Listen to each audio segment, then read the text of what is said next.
Senhoras e senhores, meu nome é Rodrigo Mariano Gurgel e você está ouvindo Moriar. É hora de falar do que realmente importa. Senhoras e senhores, louvado seja nosso Senhor Jesus Cristo. Como estamos? Eu ia começar o áudio falando de outra coisa, mas eu tava bebendo um gole d'água aqui antes de começar, que eu gravo 10 segundos de silêncio para poder fazer a limpeza do mundo depois, né? E assim, depois do último áudio, eu recebi uma reclamação tão absurda, mas assim, tão absurda, que assim, por um lado eu acho que é até carinhosa, porque mostra que a pessoa escuta os episódios com muita atenção, com muito carinho. Mas assim, é uma coisa tão absurda que assim, olha, eu me senti elogiado, acho, mas é uma loucura. Mas é muito engraçado. Que é o que? A pessoa reclamou que eu não anunciei que fui tomar água. Né? Que aparentemente meu hábito é anunciar. Né? Falar que eu vou tomar um gole d'água ou um gole de café e aí eu tomo. Né? Mas que no episódio passado eu tomei água e eu não avisei. Né? E que isso é assim um absurdo tremendo. Vocês acreditam num negócio desse?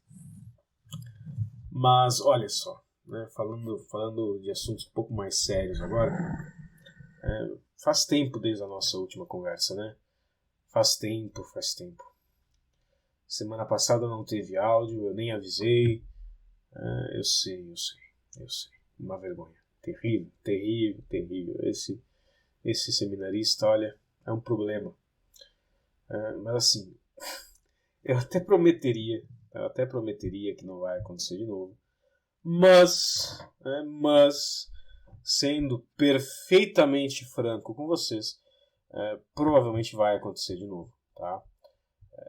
O que eu garanto é que provavelmente vai demorar para acontecer de novo. Não certamente, mas provavelmente vai demorar para acontecer mais uma vez. Isso de eu pular um episódio. O que vocês acham? É uma promessa. A promessa é o suficiente? O que aconteceu foi o seguinte. Semana passada eu estava em retiro. Tá? Um retiro de silêncio em preparação para a ordenação. No meu caso, para a ordenação diaconal, que é agora dia 21. Estávamos retirados eu, o meu colega de turma, o Emerson, que vai ser ordenado junto comigo, o diácono Ezequiel, que será ordenado sacerdote em dezembro, e um padre que não havia feito ainda o seu retiro anual e aproveitou a oportunidade para fazer. Nós nos hospedamos, eu não sei se vocês conhecem, ali no convento São Boaventura, na cidade de Imigrante, aqui no Rio Grande do Sul. Pelo que eu entendi, eu sou meio distraído, tá? Mas pelo que eu entendi, tem a cidade de Imigrante e ali do lado tem um micropovoadinho. E nesse micropovoadinho existe ali esse convento, o convento São Boaventura. A pedra fundamental do convento é de 1944, ou alguma coisa assim. Então, assim, é uma estrutura linda, o lugar é maravilhoso, muito mato, todo construído naquele estilo de convento mesmo. A capela tem aqueles bancos de couro e uma acústica maravilhosa. Sim, o lugar é incrível, tá? O lugar é incrível. E o padre encarregado de pregar o retiro, não sei se vocês conhecem, é Padre Felipe Conze, padre excelente. Eu até descobri que parece que ele gravou algumas coisas para Lumine, mas o Padre Felipe Conze, ele fez um ótimo trabalho. Ele já havia pregado um retiro aqui pra gente no seminário, um dos nossos retiros anuais de início de ano. Inclusive foi um retiro muito legal, que foi que ele pregou com relação a partir da Divina Comédia, foi bem legal. E aí ele pregou esse, partindo principalmente das perguntas que o bispo faz para nós na hora da ordenação, tanto da ordenação diaconal quanto da ordenação sacerdotal. E uma outra coisa muito legal do retiro é que não foi um daqueles retiros cheios de atividade, né? muitos retiros que você faz, eles são um pouco problemáticos, porque o pessoal, quem vai fazer o retiro não são pessoas acostumadas com o silêncio. Né? Então, para conseguir trabalhar isso, para as pessoas não surtarem, não começarem a conversar entre si, o pessoal que está organizando o retiro, e isso é compreensível, lotam as criaturas de atividade. Então, o que acontece? Você tá num retiro, você está retirado, mas você não tem tempo de rezar, não tem tempo de ficar em silêncio, de fato. Né? Que não foi o caso. Por exemplo, a gente teve 2 meditações por dia, né? Missa de manhã, a liturgia das horas, rezamos juntos, e era isso. O resto do dia todo podíamos ficar em silêncio, rezando. Claro, tirando as refeições, né? Então, assim, foi muito bom, deu para descansar fisicamente, tá? Deu para rezar bastante, para esclarecer muitas coisas na minha cabeça com a ajuda de Deus. Nossa Senhora esteve ali muito, muito ativa, trabalhando no meu coração, trabalhando na minha inteligência, né? E se eu digo que eu percebo que ela esteve ativa, isso quer dizer que provavelmente estava muito mais ativa do que eu percebi, né? Porque eu sou distraído não só para as coisas materiais, mas para as coisas espirituais também, né? Então, eu sou distraído e ela é discreta, então vocês imaginem, até eu perceber o que ela fez, ela já está fazendo faz, muito tempo. Bom, quando nós retornamos, então, na quinta-feira, tinha, tá? Não vou falar para vocês que não tinha perfeitamente tempo de gravar o áudio. Tá? Tinha perfeitamente tempo. Mas eu ainda estava em modo retiro, sabe? Não sei se vocês entendem, eu ainda estava em modo retiro. Então eu estava mais quieto e já estava meio zonzo de ter que responder um monte de gente no WhatsApp e tal, né, de retomar o contato com a civilização. Aí eu falei, quer saber? Não vou gravar coisa nenhuma. Eles aguentam passar uma semana sem. Então assim, foi plenamente deliberado. Meia culpa, mas, assim, em igualdade de circunstâncias, eu faria exatamente a mesma coisa. Bom ou mal, a verdade é essa. Mas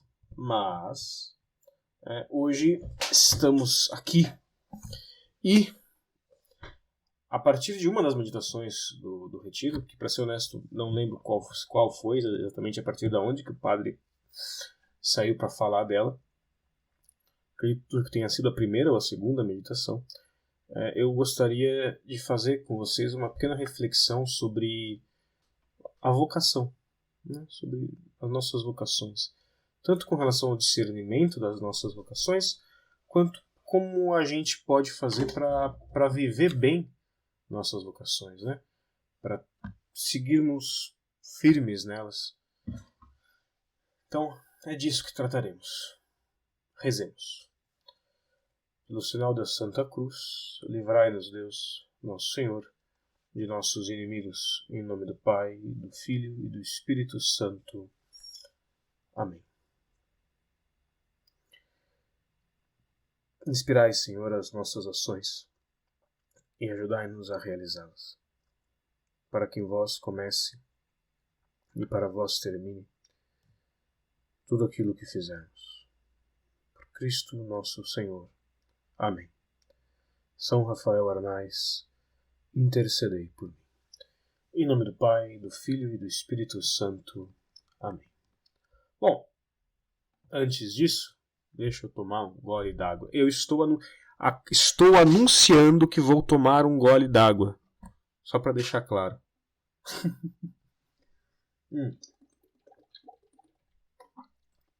É muito comum que me escrevam pessoas com dúvidas vocacionais. Tá? Antes era mais comum. Né? Agora deu uma reduzida, não sei porquê, mas antes era mais comum. Muitas pessoas sofrem com isso por anos, assim, vagando pela internet, procurando algo que vai ajudar ela a entender qual que é a vontade de Deus para sua vida. E às vezes as pessoas se aproximam da gente, porque não é só de mim, né? As pessoas que se aproximam de nós na internet, elas dificilmente se aproximam só de nós, né? Por nós aqui eu estou me referindo a pessoas que têm perfil aberto, produzem conteúdo. Elas geralmente se aproximam de várias pessoas, né, e fazem a mesma pergunta para várias pessoas. E aí comparam as respostas. E na maior parte do caso, escolhem a que elas gostam mais, né? A que é não a mais verdadeira, mas a mais agradável. Ou a mais ofensiva, né? Tem gente que procura xingamento. Mas isso é um outro assunto, isso é uma outra conversa. Só que assim, uma coisa que eu percebo é que há aí uma má compreensão, né? Uma visão errada, tanto do que é uma vocação, quanto de como funciona a vontade de Deus, nesse sentido, né, de que Deus mostra para nós o que Ele deseja de nós, a vontade de Deus nesse sentido. E essas duas coisas aí, elas são muito mal compreendidas por essas pessoas que têm dificuldade em discernir sua vocação, especialmente as que estão nesse processo há muitos anos. Tanto a ideia do que é a vocação, quanto a ideia de como age a vontade de Deus. Tá? Mas assim, em primeiro lugar, antes da gente falar dessas duas coisas, vamos assim deixar claro o que eu estou tratando como vocação nesse áudio. Tá? Por quê? Porque há argumentos, tá? E há argumentos bons, né, para dizer que a vocação ao matrimônio não é de fato uma vocação. Tá? Não tenho opinião definida com relação a isso, não sei se concordo com essa posição ou não, mas há argumentos bons para dizer que não é, assim como há argumentos bons para dizer que é. Né? Por quê? Porque parte do princípio de que, bem, o homem tende naturalmente ao matrimônio, que quando a gente fala de vocação, a gente está falando de um chamado divino para algo diferente do que é o natural. Né? Agora, eu não estou levando isso em conta nesse áudio. Tá? Eu vou falar de vocação aqui de forma extremamente abrangente. Eu vou falar de vocação aqui não só tratando matrimônio, sacerdócio e vida religiosa como vocação, mas tratando também como vocação a decisão pelo emprego que você vai levar, que você vai exercer, tratando como vocação o que você quer fazer com a sua vida, o que você quer construir com as suas ações, tá?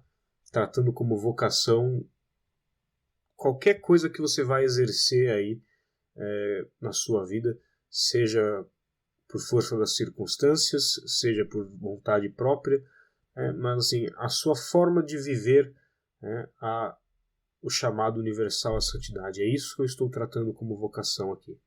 Tá? Então não venham me incomodar depois, falando, Rodrigo, isso não é uma vocação. Nesse áudio tá? Nesse áudio lide com isso, não gostou, procura outro podcast, não me incomoda. Tá? Então assim, tendo esclarecido isso, vamos entender o que é vocação. Tá? Quando a gente está falando de vocação nesse sentido, e também no sentido tradicional, a ideia não é que a vocação, a sua vocação, vocação, ou seja, ser chamado para algo, não é que isso é o único caminho que você tem de possibilidade de felicidade na face da Terra. Ou seja, não é que assim, se você não seguir a sua vocação, você nunca será feliz e, portanto, você precisa decidir sua vocação com assim, extrema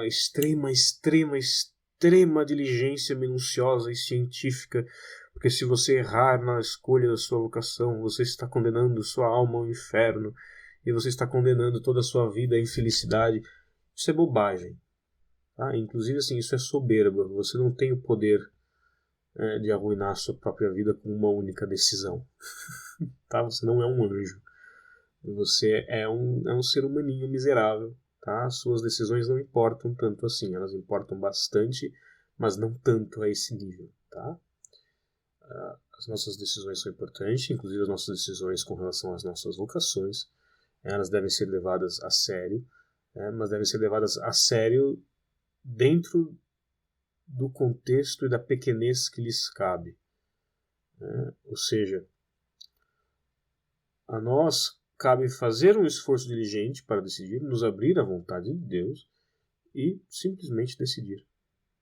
Simplesmente permitir que Deus nos mova. Né? Que aí entra também no outro lado da questão, que eu percebo com muita frequência, que é o quê? Que as pessoas às vezes acham que elas têm que... Eu, inclusive, passei por isso. As pessoas acham que elas precisam discernir a vocação como se isso fosse uma coisa externa a elas. Né? Como se fosse a mesma coisa... Sei lá, a pessoa chega... eu não sei se eu caso, se eu viro freira, se eu viro freira de vida ativa, se eu entro para Opus Dei, se eu entro para a vida contemplativa, se eu compro uma bicicleta, ou se eu viro piloto de avião.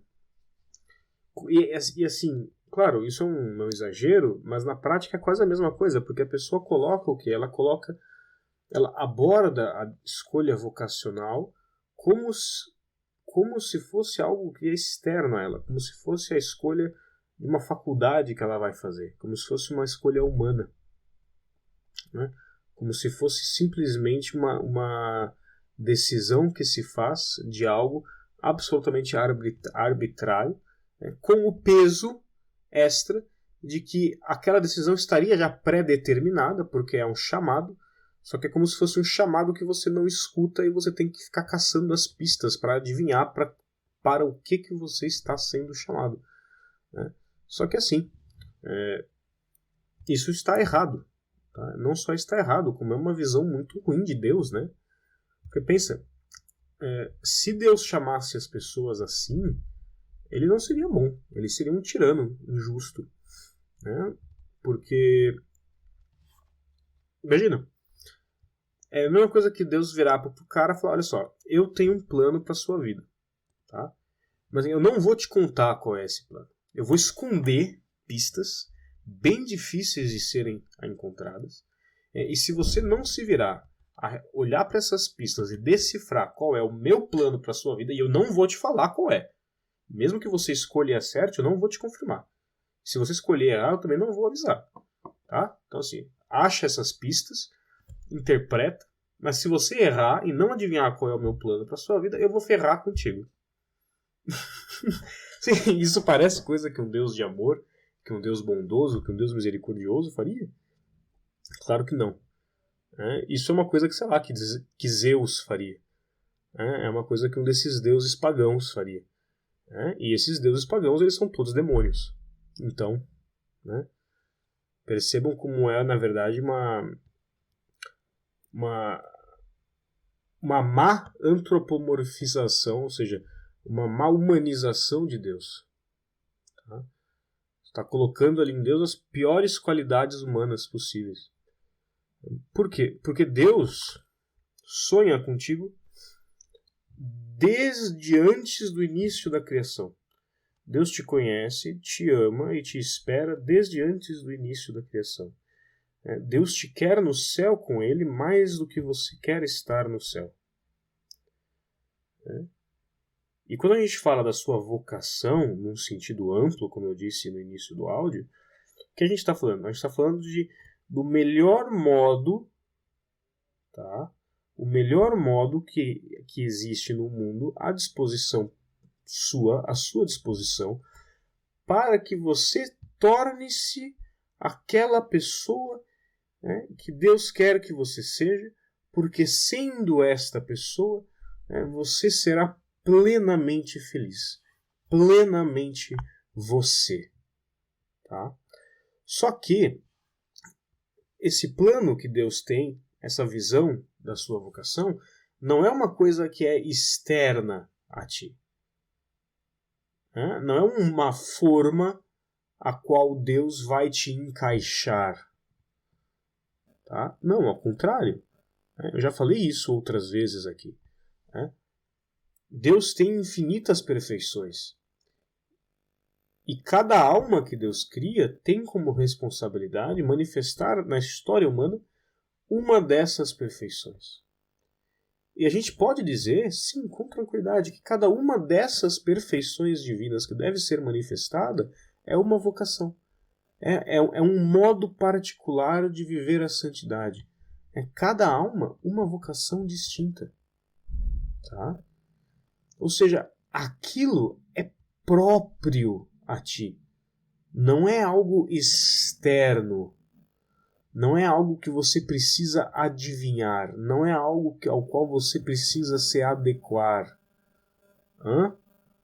Não num sentido positivista e voluntarista, de não, eu vou fazer muita força e vou me adequar a isso, a esta forminha pré-existente. Não, é no sentido de que você precisa tornar-se quem você é. E é por meio dessa sua vocação que você vai ser capaz de mais facilmente, você pode tomar outros caminhos com tranquilidade, mas você pode ser capaz de mais facilmente ser feliz e ser plenamente quem você é. Tá?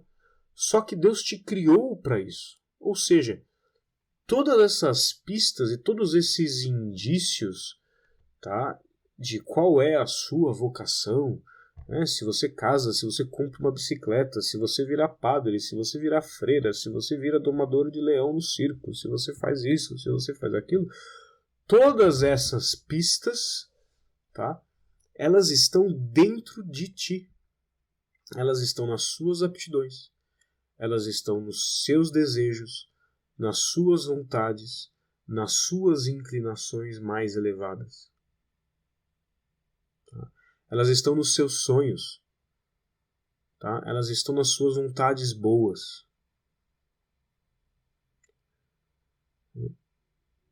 E é claro, nós temos vontades contraditórias. Claro que temos. Eu me lembro, durante o meu processo vocacional, eu tinha vontades contrárias. Claro que tinha. Né? Sei lá, eu tinha vontade de casar, mas ao mesmo tempo eu tinha vontade de ser padre. Né? E eu meditava sobre essas duas coisas e para mim era um pouco difícil encontrar qual era a coisa que eu queria mais. Né?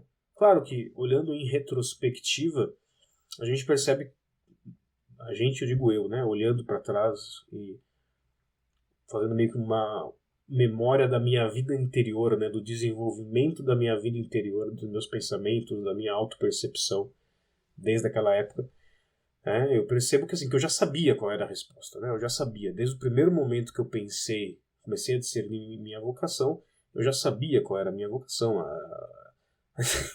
A diferença era que assim, as moças elas eram muito bonitas. Entendeu? A questão é essa. Eu queria ser padre, mas assim, as meninas eram lindas. E aí, ficava difícil. Mas assim, Deus ganhou, como ele sempre ganha. Porque ele é mais bonito do que qualquer moça. Mas vocês percebem como não é uma coisa que você tem que adivinhar, mas sim é uma coisa a seu respeito. É uma realidade interior sua que você encontra e que você faz as pazes com ela, na verdade. É isso. E ela não é tanto quanto um chamado externo, ela é mais um chamado vital. Né? Ela é um chamado vital. E assim, esse chamado vital, ele não precisa ser algo sentimental. Tá? Não precisa ser algo sentimental no sentido de que você vai ter assim grandes sonhos loucos de desejos, porque não, eu preciso fazer isso. Não, às vezes não. Às vezes vai se manifestar em você como simplesmente uma coisa que faz sentido. Sabe?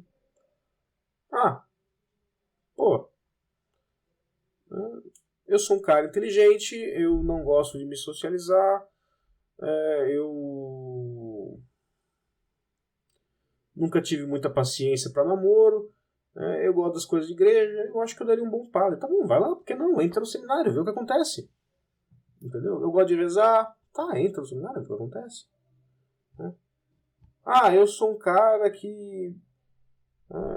Pô, eu não gosto de rezar, não gosto de estudar. Eu amo a Deus, eu vou à missa, eu gosto das coisas de Deus, mas assim, eu não gosto de ficar rezando muito, ficar estudando, lendo, entendeu? E não é minha praia. Pô, peraí, como é que tu vai ser padre? Sim, que as missões do padre são governar, ensinar e santificar. Se você não gosta nem de estudar para poder ensinar e nem de rezar para poder santificar, não dá. Então, tá muito ali também uma pura lógica das suas aptidões que você tem que encarar também com sinceridade. Inclusive ver bem o que é sobre mim, o que é um traço real da minha personalidade, o que pode mudar, o que não pode. Né? Mas, em última instância, a principal coisa que você tem que ver é o que é que você quer. É só isso, no fundo, minha gente. Não tem mistério.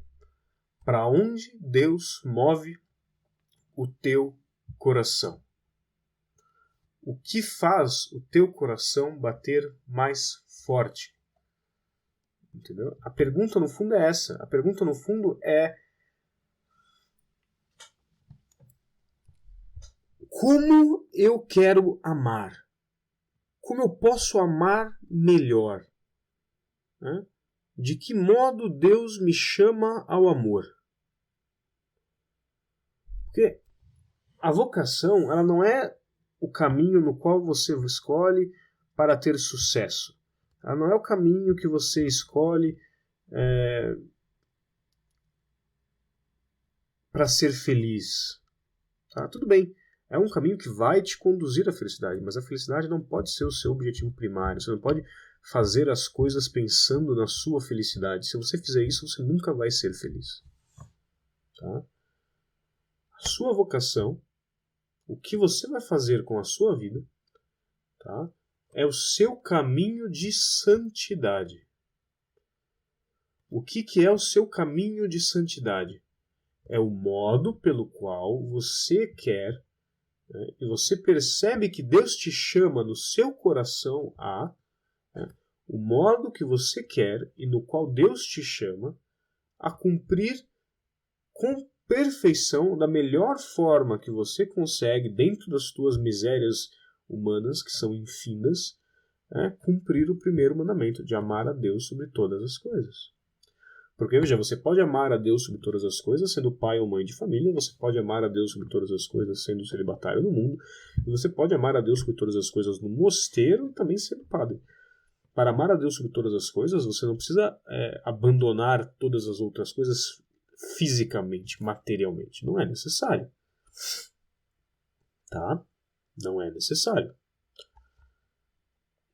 Tem muito padre por aí que ama muitas coisas além de Deus, e muita mãe de família aí que ama Deus sobre todas as coisas. Tá?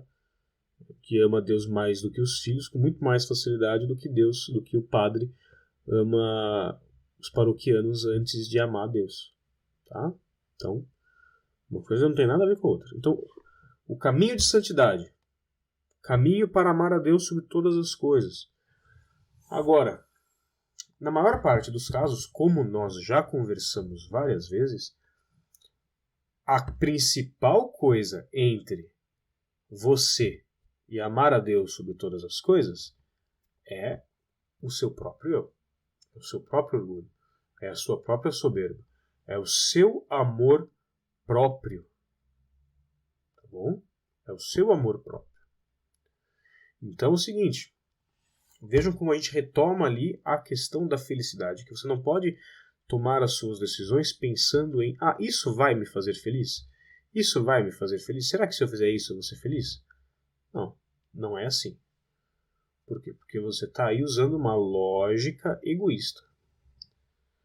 Então você tem que pensar, a questão do é isso que eu quero, ela se mantém. Mas não pode ser um eu quero porque isso vai ser gostoso. Não. Eu quero porque isso é uma necessidade da minha alma. Eu quero porque eu quero me doar assim. Eu quero porque eu quero morrer assim. Eu quero me imolar no altar de amor de Deus desta forma. Toda vocação é um caminho de morte, é um caminho de sacrifício, é um caminho de entrega. Né? Toda vocação é Cristo estendendo a cruz diante de ti, né? E te convidando a subir nela, né? E ser pregado nela, e ser crucificado nela, por amor a Ele e amor ao teu próximo.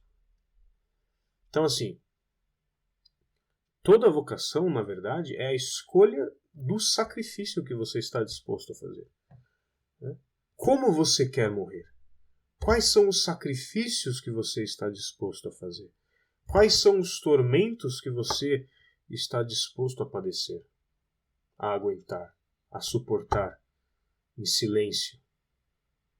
Né? Você aguenta mais ser um pai de família traído, publicamente humilhado pela sua esposa todos os dias, com filhos que não te respeitam, que gospem na tua cara? Ou você aguenta mais ser um padre solitário que foi acusado de pedofilia, né, porque pregava a verdade católica, né, e a paróquia se virou contra ti? Ou você aguenta mais ser um monge anônimo e esquecido pelo mundo no mosteiro, que abre mão de tudo e de todos aqueles que ama, né, incapaz de ir ao auxílio das suas famílias, né, vendo as pessoas que você ama morrerem, descobrindo por carta que eles morreram 5 anos depois da morte deles. E assim vai. Ou você suporta melhor ser um missionário que é enviado para fazer missão, né, num lugar horrível, né, em que todos te desprezam e ninguém te recebe bem, que você é tratado feito lixo por todos, e você passa fome, frio, e fica doente e não tem remédio. Pensem, um truque para a gente conseguir pensar bem na vocação é assim, tirar todo o romantismo da coisa, tirar todo o idealismo, sabe? O sonho do ideal, ele é bonito, beleza, ele é bacana, ele sabe, te faz desfalecer em suspiros, e oh meu Deus, tá, beleza, legal, é lindo, beleza, é assim, é a paixão, né? É a paixão, mas a paixão tem que passar, as coisas têm que se acalmar, e você tem que tratar do assunto feito um homem. Seja você mulher, seja você homem, você tem que tratar do assunto feito homem. Isso quer dizer o quê? Você tem que tratar do assunto com inteligência e racionalidade. Ou seja, você tem que olhar a coisa não pelas coisas bonitinhas, né, mas o pior lado possível e ver se você aguenta aquilo. Entendeu? Não adianta nada você escolher algo pelo que ele tem de melhor, esquecendo todos os cantos, todas as sombras, todas as armadilhas, todas as tragédias que virão junto com aquilo. Não adianta nada você escolher o matrimônio pensando em dormir com a sua esposa, em famílias lindas e numerosas, entendeu? Sendo que a sua esposa pode morrer. A sua esposa pode te trair, morrer e te deixar para criar 3 filhos que não são seus. E todo mundo sabe que não são seus.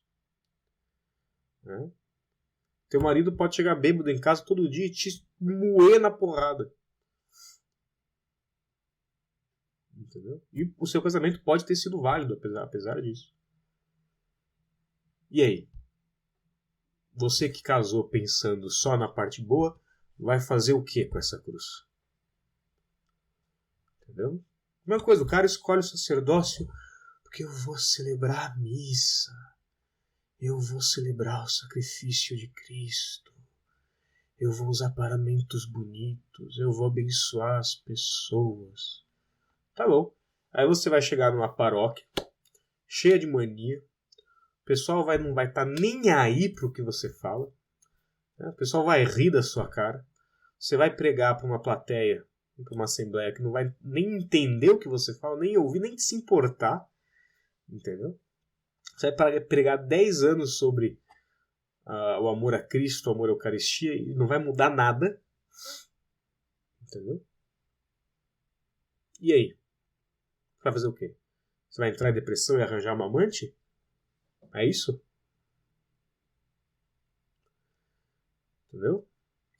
Eu vou ser monge porque eu vou ser santo, eu vou encontrar as verdades de Deus e a felicidade divina no fundo do claustro. Tá, aí você chega no mosteiro e você entra num deserto assim, ferrado, que assim, que rezar é a coisa mais desagradável que existe para você. Você vai passar 40 anos sem ter uma consolação na oração. O que você vai fazer? Depois do segundo ano, tu vai falar: Deus não me queria aqui, eu vou voltar para casa, tô com saudade da comida da mamãe. É isso que você vai fazer? É claro que não. Por quê? Porque você não vai escolher sua vocação pensando no romance, pensando no lado bonitinho, pensando no cor-de-rosa. Não, você vai olhar tudo da coisa. O bom e o mal. E você vai ver qual é a coisa, o mal, a tragédia que você mais pode suportar. Tá? Aonde você quer morrer? O que você quer deixar te matar por amor a Deus?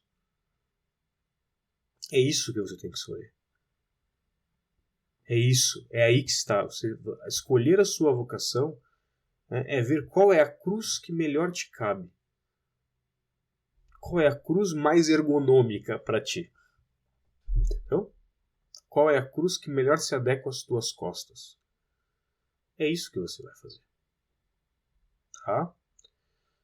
Tem um vídeo do professor Olavo, uma aula do COF, que eu inclusive assisti muitos anos atrás, em que ele fala disso. Ele fala como a vocação é a tolerância a um tipo específico de sofrimento. Né? E eu lembro que ele dava como exemplo que a resistência ao sofrimento dele era a burrice.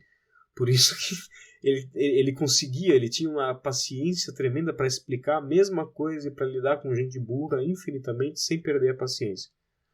Né? E, bem, eu não achei esse vídeo. Tá? Eu dei uma procurada para tentar... eu estava meditando sobre essas coisas, né? E eu lembrei desse vídeo, eu dei uma procurada, mas eu não encontrei para falar a respeito dele com vocês. Mas eu lembro dessa ideia central. Né? E na mesma linha, a gente tem, por exemplo, um princípio que o Jordan Peterson gosta de citar. Né? Inclusive tem uma frase em latim que eu não vou citar porque eu não lembro de cabeça. Eu não lembro de cabeça as declinações, né, para fazer direitinho a frase. Mas que, traduzindo, seria algo como: no esterco você encontrará. Né? Ou seja, o tesouro das coisas sempre está por trás da pior parte. Ou seja, a princesa sempre está atrás de um dragão. Né? O tesouro sempre está na parte mais sombria e fechada da floresta. Da mesma forma, o céu sempre está por trás da cruz. E a sua vocação sempre está por trás de um sofrimento que você vai ter que suportar. Né? E é isso que você está escolhendo quando você escolhe a sua vocação. Qual cruz você está disposto a amar? Qual é a cruz que melhor cabe nas tuas costas? E não adianta ter medo, não adianta. Tá? É fazer isso e fazer isso por amor a Deus. Tá? Fazer isso por amor a Deus, por amor às pessoas que Deus vai te confiar, às almas que Deus vai te confiar. Porque não se engane. Tá?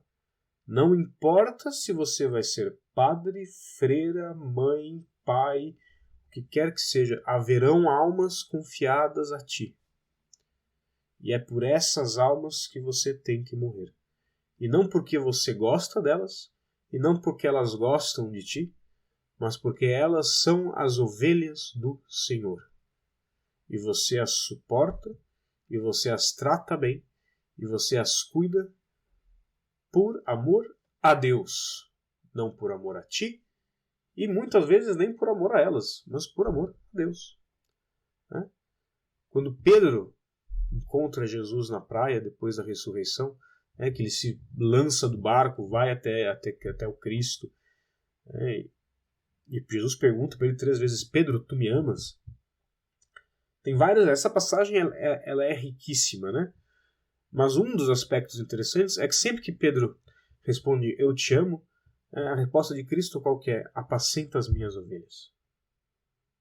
Né? Claro, isso se relaciona especialmente à vocação de Pedro como primeiro Papa, né? Mas esse diálogo pode ser aplicado também às nossas vidas. Se eu amo o Cristo, se eu amo a Deus, o que eu vou fazer? Eu vou, do modo adequado ao meu estado de vida, apacentar as ovelhas dele.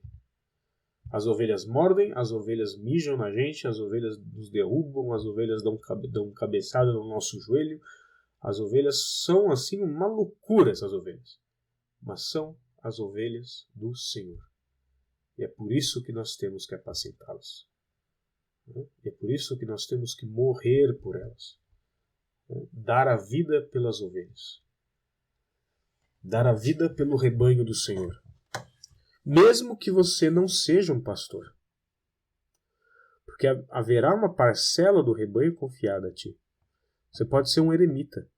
Haverá uma parcela do rebanho de Deus confiada a ti. Você pode ser um pai e uma mãe de família. Haverá uma parcela do rebanho confiada a ti. Apacenta as minhas ovelhas. Então, isso é importante deixar muito claro, que o seu centro da sua vocação não é você, não pode ser você, mas é Deus e os outros. É a sua vocação.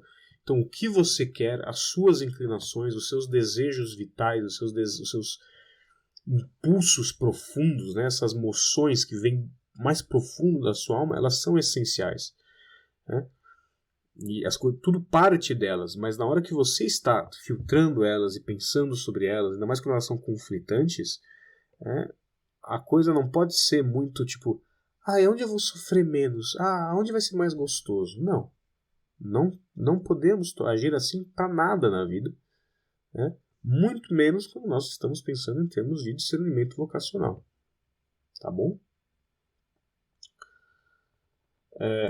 E não se esqueçam disso, né? Deus fala, a vontade de Deus para nós, ela não é manifestada exteriormente, em sinais, ela não é manifestada em coincidências. Claro, pode acontecer essas coisas? Podem.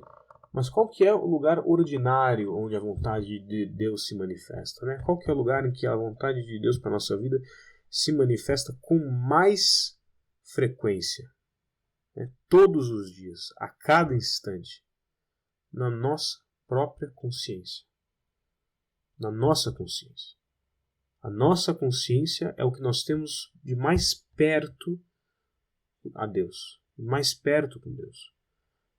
A voz da sua consciência, se é uma consciência bem formada, se você está em estado de graça, se você busca de consciência limpa fazer a vontade de Deus, se você reza por isso, se você frequenta os sacramentos, a voz da sua consciência é lei para você. E é ali que Deus vai te mover. Claro, é lei para você, contanto que ela não vá contra as leis da igreja, contanto que não vá contra os princípios da obediência, quando bem aplicados, etc, etc. Mas é ali que você vai conhecer a vontade de Deus. É ali que Deus vai te mover. E isso vai se manifestar muitas vezes pura e simplesmente como vontade. Ou como um e se. Como um e se que não passa. E se? E se? E se eu for padre?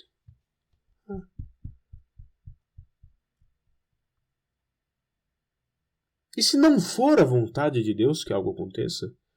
Sei lá, você quer ser religioso. Mas você é esteio da tua família, tem que cuidar da tua família. Ou o teu diretor espiritual fala para você insistentemente, você confia nele, insistentemente que não é aquilo que você tem que fazer. Ou você vai para o mosteiro e o pessoal do mosteiro fala, olha, não deu, vai embora. Entendeu? Bem, você tem que ser humilde e falar, bem, não era isso.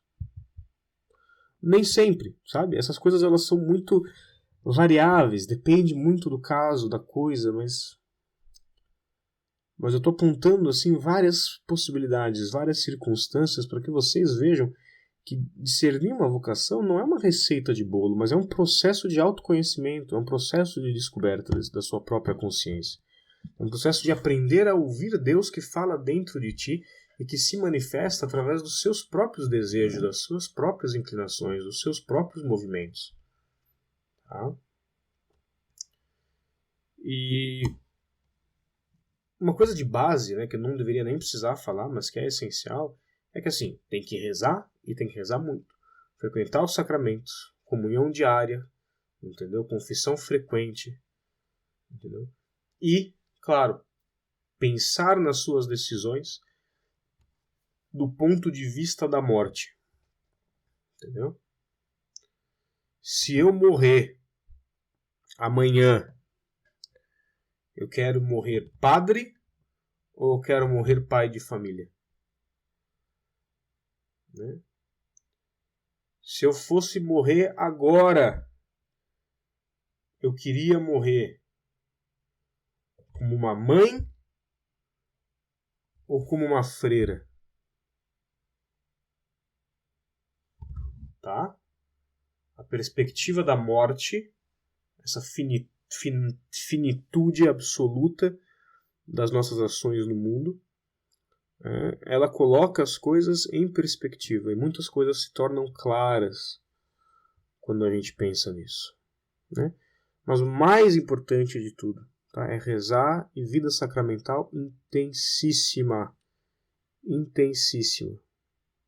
tá? E assim, eu, por exemplo, tá, para vocês verem como Deus age, eu não sou uma pessoa que tem grande devoção à adoração eucarística, tá? Eu sei que é importante, eu sei que é Deus lá, eu faço, eu rezo, eu sei que isso é agradável ao Senhor, todo respeito por Deus presente ali, adoração, amor, assim, infinito. Mas assim, para mim, em termos sensíveis, estar ajoelhado diante do Santíssimo Sacramento, né, tanto fez, tanto faz. Eu rezo do mesmo jeito, estando diante do Santíssimo exposto, quanto estando diante do Sacrário fechado. Para mim não tem diferença, em termos sensíveis. Porém, racionalmente, e a fé age na razão, eu sei que aquilo é agradável a Deus, que estar diante dele exposto é bom, porque Deus assim ensina. Né? Agora, por que eu estou dizendo isso? Porque assim, eu lembro que eu quis ser padre e tal, aí, né, tem todo aquele processo tal, no início da conversão, fala com um padre, fala com outro, me apaixonei por uma menina. Eu comecei a me envolver com ela, tal. Vai, não vai, tá. E aí eu fui fazer um retiro num convento franciscano, lá em Anápolis, os franciscanos da Imaculada.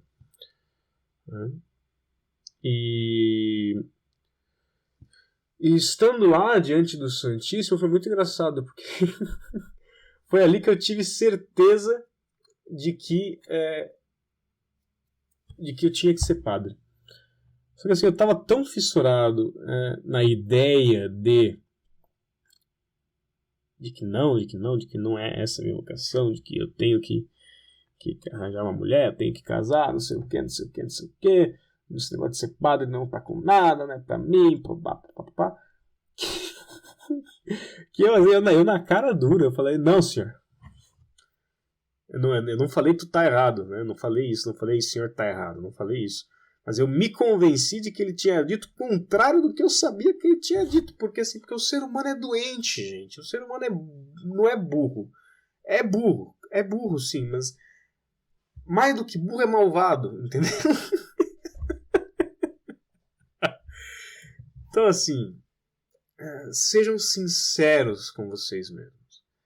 Profundamente sinceros. Tá? E sinceros diante de Deus. E vocês vão perceber que o que separa vocês de abraçar realmente uma vocação, que você já sabe qual é. O que separa você, provavelmente, na maior parte dos casos, é só medo. Entendeu? É só medo e é só apego a fantasias, não são ideológicas, mas idealistas. Entendeu? Cenários poéticos que você criou na sua cabeça. Sai desta merda. Mundo real, circunstâncias reais, amor real, amor concreto, amor de cruz. Tá bom? Por hoje era isso. Tá. Não se esqueçam que eu tenho um Apoia-se. Tá? Se você gosta do meu trabalho, eu tô morrendo aqui.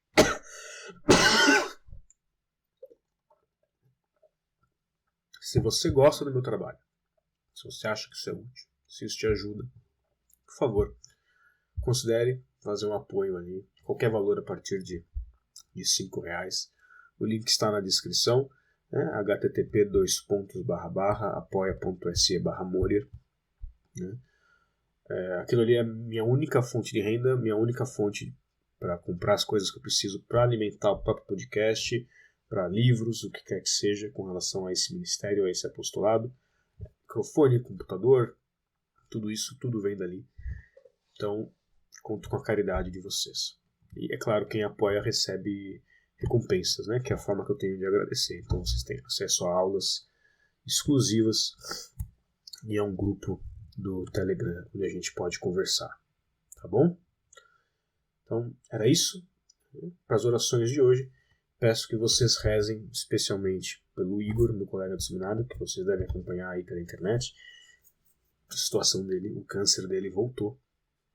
Ele iniciou a químio agora, reiniciou a químio. Então rezem por ele, rezem para que ele mantenha. Ele está bem, sabe? Psicologicamente ele está bem. Então, espiritualmente também. Então rezem para que ele mantenha o espírito de sacrifício.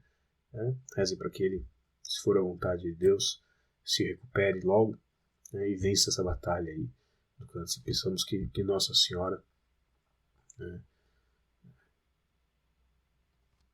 realize nele a vontade de Cristo, qualquer que seja essa, e que, se for possível, que ele seja curado. Porque o Igor é um menino de um coração de ouro, e ele vai ser um padre excelente. Eu tenho certeza de que será um padre excelente. Então rezemos por ele, tá bom? E, por favor, rezem por mim também, que, como eu disse, dia 21 de outubro, serei ordenado diácono. Então, rezem por mim, por favor, para que eu seja sempre fiel à vontade de Nosso Senhor. E eu, da minha parte, sigo rezando sempre por vocês, confiando-os à Virgem Maria. Glória ao Pai, e ao Filho, e ao Espírito Santo, assim como era no princípio, agora e sempre, por todos os séculos dos séculos. Amém.